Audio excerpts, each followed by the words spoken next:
Hello hi viewers. ఈరోజు రాజ్యాంగంపై విమర్శ గురించి తెలుసుకుందాము. ఫస్ట్, భారత రాజ్యాంగాన్ని భారత ప్రభుత్వ చట్టం 1935 యొక్క కాపీగా ఎవరు వర్ణించారు? Answer sir ఐవర్ Jennings.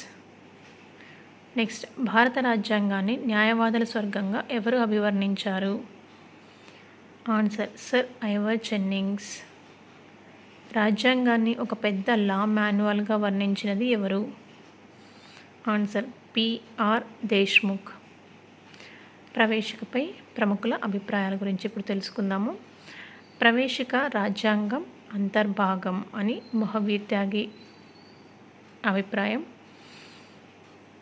తెలియజేయడం జరిగింది. నెక్స్ట్, రాజ్యాంగం ప్రధాన అంశాల సారాంశం. మతోల్కర్ ప్రకారము రాజ్యాంగం ప్రధాన అంశాల సారాంశం.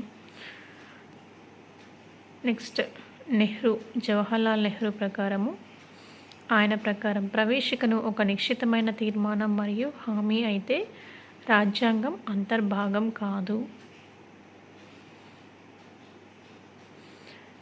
నెక్స్ట్, ప్రవేశిక అనేది రాజ్యాంగ నిర్మాతల ఆశయాలను లక్ష్యాలను తెలుసుకోవడానికి తాళం చెవి వంటిది అనేసి జే డయ్యర్ అనే ఆయన అభివర్ణించడం జరిగినది.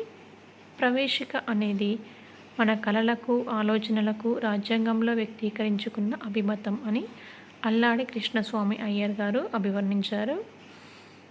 నెక్స్ట్, ప్రవేశిక అనేది రాజ్యాంగంకు గుర్తింపు వంటిది అనేసి ఎంఏ నాని ఫాల్కీవాలా అని ఆయన అభివర్ణించడం జరిగింది.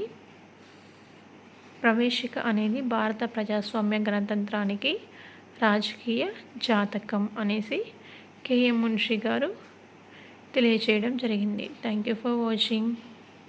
Please like and subscribe.